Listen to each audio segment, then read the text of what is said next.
So just a quick introduction. My name is Sarah Nickle. I did my PhD in history at Simon Fraser University, which I just finished. And then now I'm assistant professor in the Indigenous Studies Department at the University of Saskatchewan. So I would just like to begin by acknowledging that we are gathered on the traditional territory of the Niitsitapi, Nakota, and Tsuut'ina people, and that as a Secwepemc from BC, I am a visitor to Treaty 7 territory.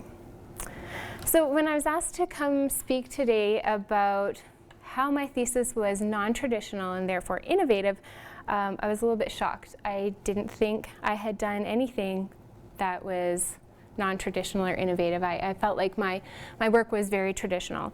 I completed my PhD in history at Simon Fraser University.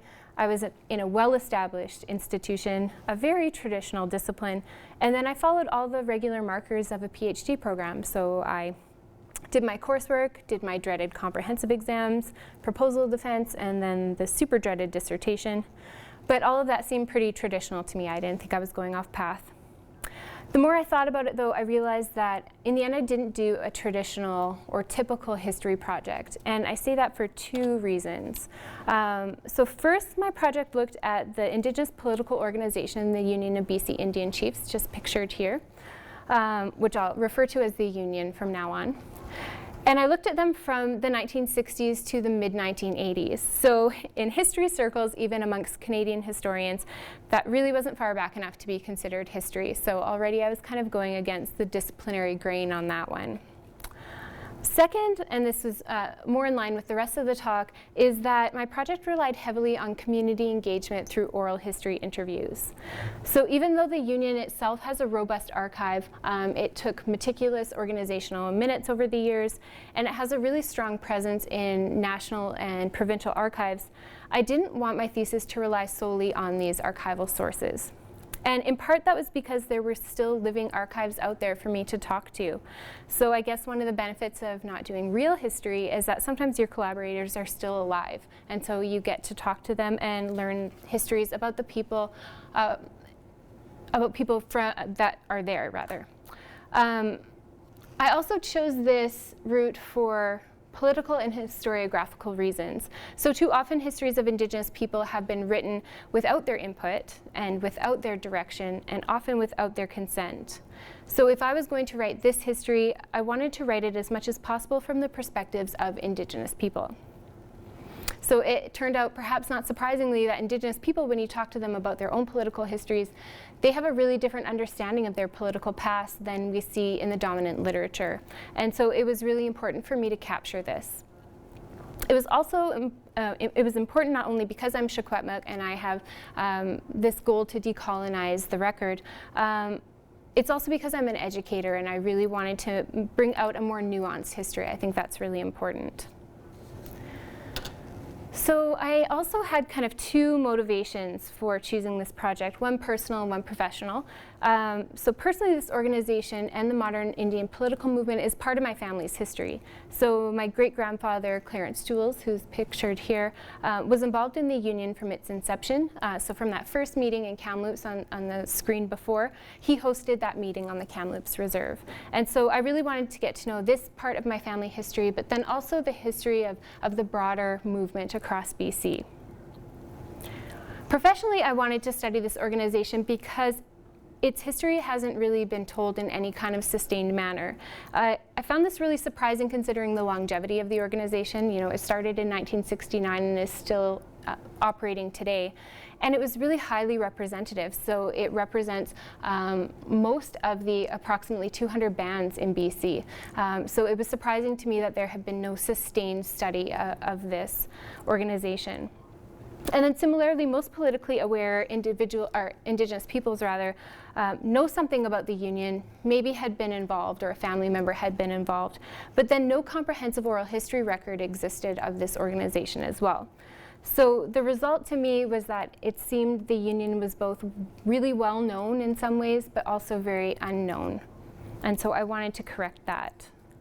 And this is important, I think, because in a province where land claims and direct action and Indigenous sovereignty line the front pages of newspapers, but are also increasingly in the consciousness of Canadians in general, understanding the history of BC Indigenous politics, and then I think the Union specifically, seemed pretty important to me, so that's what I was trying to do.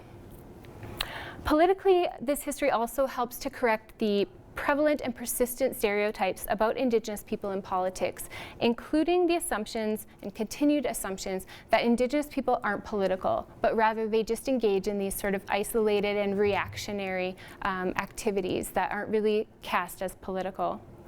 So I wanted to correct this by really grounding my work in this longer history of Indigenous politics to really disrupt this presumption. And I wanted to use Indigenous perspectives to do this.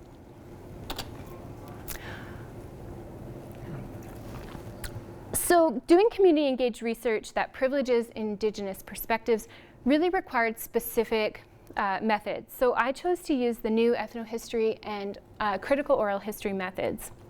Ethnohistory just broadly relates to combining the ethnography of the anthropologist with the archival work of the historian.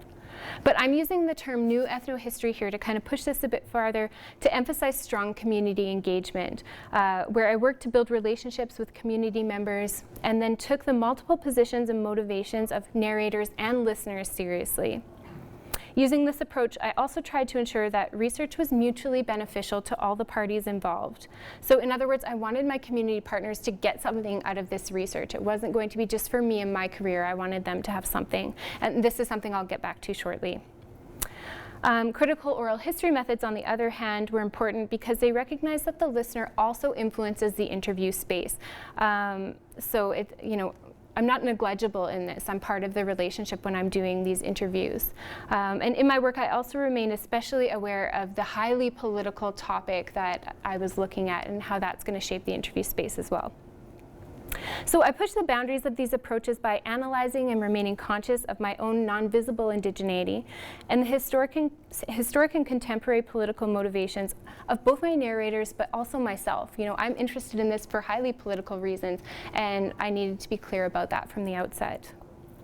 So my work does not assume that research is apolitical or impartial, but it also doesn't assume that community-engaged research or research by Indigenous people for Indigenous people serves as a de facto solution to colonizing scholarship. I think if it's done conscientiously, it has great potential, but just because I'm an Indigenous person researching Indigenous issues doesn't mean that I've gotten it right. And that was something to kind of continually keep at the forefront of my mind. So the challenges. I could have gone on and on and on and on about the challenges of this. So for brevity's sake, I'm just going to pick some of my favorites, I guess. My original vision. So originally, I decided that when I was going to look at a chief's organization, I wanted to make sure that I didn't end up with a story that was just this really privileged political opinions of mostly male chiefs. So I wanted this balance. So I thought it was really important to have the perspectives of the chiefs, but then also access the perspectives of their constituents, the people that they're representing. So I thought having clear delineations or categories between these two groups would allow me to do that.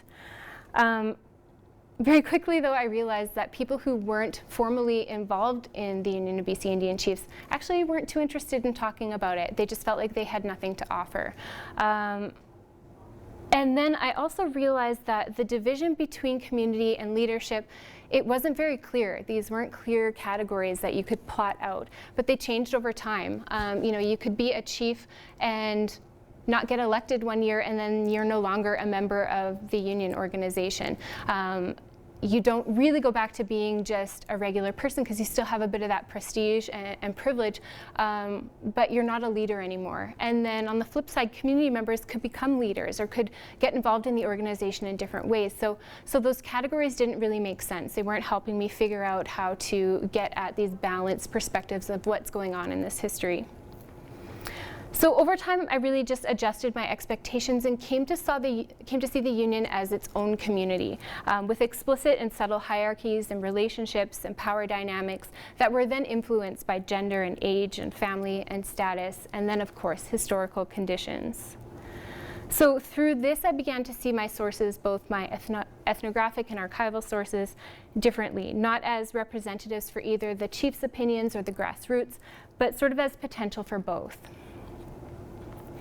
I also struggled with issues of representation in this work. So as an organization with a long history and so many participants, it was really impossible for me to write a truly representative history. How do you hope to capture the history of an organization that had hundreds and hundreds of participants over years? Like, you're not going to be able to do that. Through the process of identifying and conducting interviews and going through the archival materials, then I kept trying to ask myself, whose stories am I telling and whose histories am I trying to represent?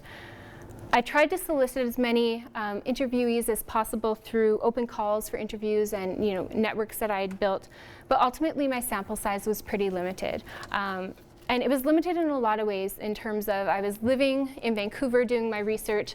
I have family in Secwepemc territory here in Kamloops and Kelowna. So getting around these areas were pretty easy.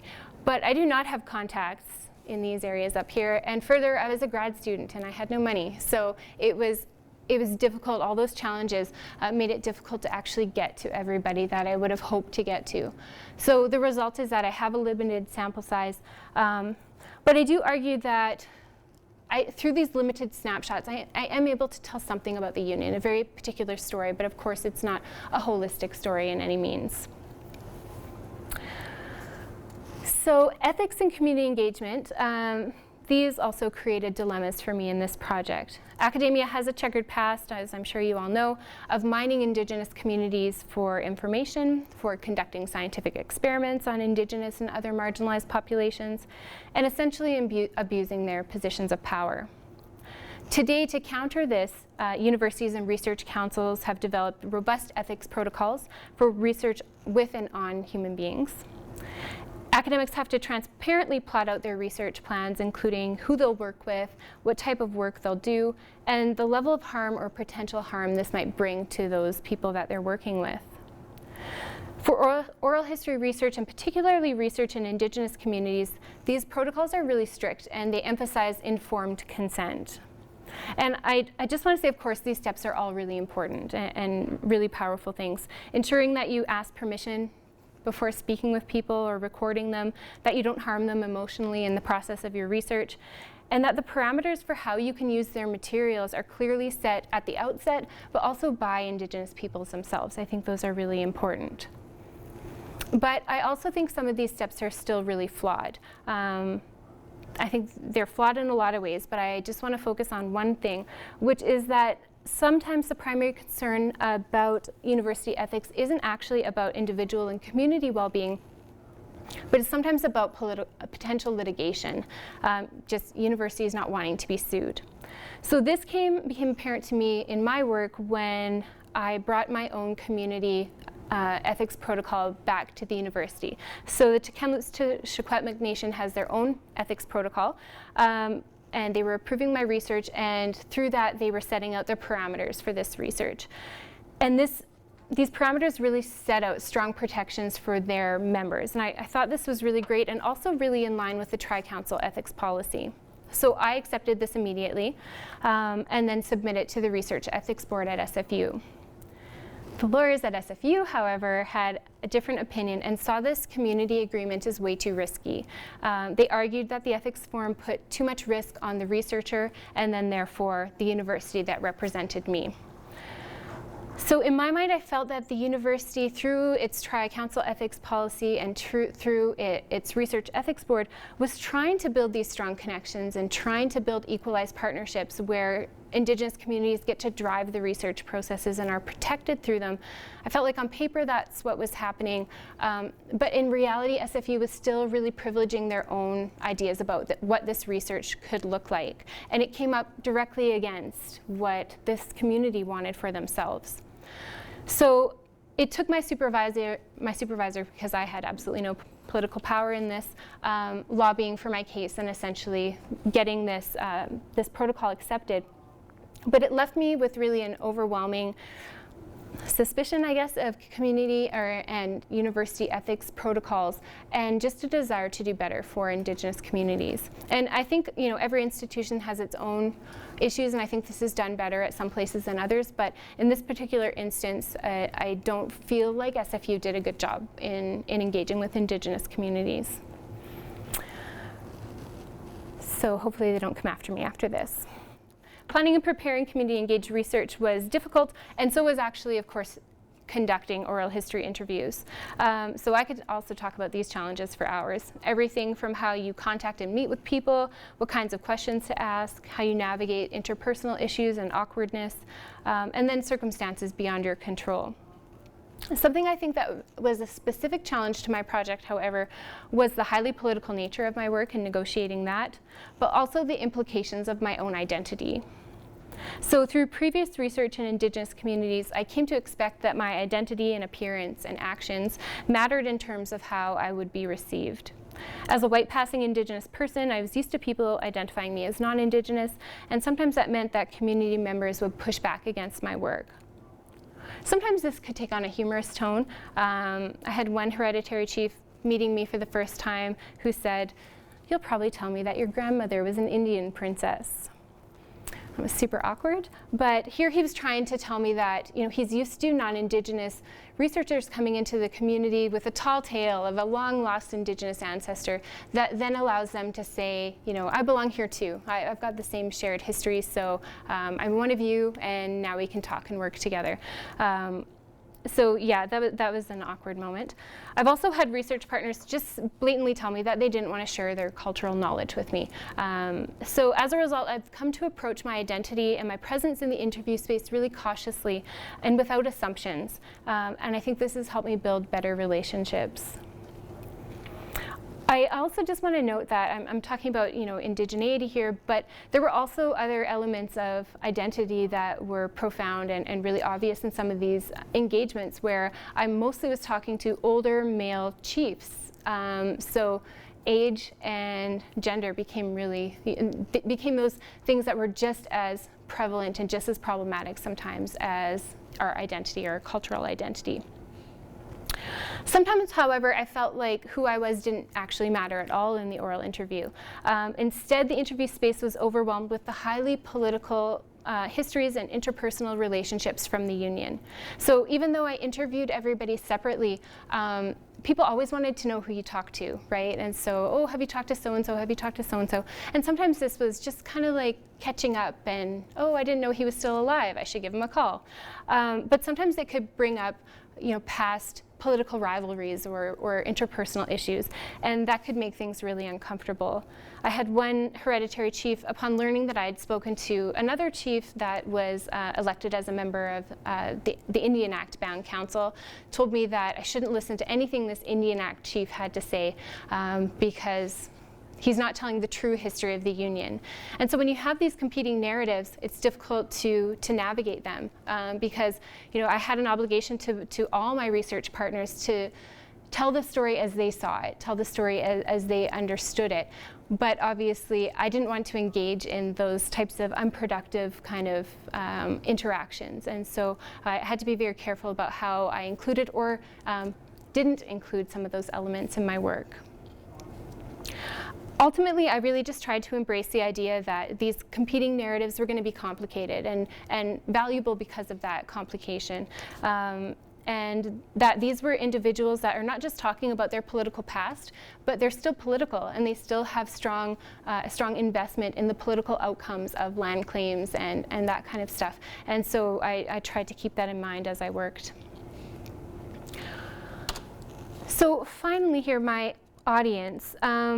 I worked hard to maintain some of these conflicts because ultimately my research partners are my audience. My dissertation, which I'm in the process of publishing for UBC Press, is not just meant for academics, although I hope they read it too, but it's meant for the communities. It's meant to be a book that any of my research partners could pick up and see themselves and their histories in this. And so that meant I had to, you know, constantly go back to them with what I'd written and what I'd done to make sure that it represented them. Many older activists also talked about, you know, wanting this book for educating new generations about their histories. And so this was really, I think, the fundamental challenge, the fundamental goal of this work was to produce these Indigenous-centered works that could be for Indigenous communities. So this type of work then created an immense responsibility terrifying responsibility with a lot of potential pitfalls. But I also think it was really rewarding. Through my work, I was able to give back to communities that helped me research this topic. So I've created a collection of oral history interviews that's now publicly available at the Union of BC Indian Chiefs Archives in Vancouver. I also donated these interviews to various communities who have their own archives and repositories or family history collections. And then I've given copies to my dissertation to every participant and family that wanted one. So I see this as both my responsibility as a community engaged scholar, but also, my privilege that this is what I'd like to do. And just the final point I'd like to make in closing is that I really think that if you were to ask Indigenous scholars or other community engaged academics whether my work was innovative, I think they would probably say no. It's really unfortunate, but the Western education system has long undermined Indigenous and community-based knowledge, preferring instead to mine those communities for data that then academics get to use to kind of build their careers and their reputations. Many Indigenous scholars, on the other hand, see community-engaged work not as innovative, but as essential and as foundational and as decolonial. And the more we see these types of engagements in academia, I think the less innovative and more normalized it will become. And I think that's really important. And I also think that this could be said not just for Indigenous work and Indigenous communities, but also other marginalized populations, women and workers and migrant populations. So while I didn't do a traditional dissertation, I also feel like I just couldn't have done it any other way. This was all I had. So thank you very much.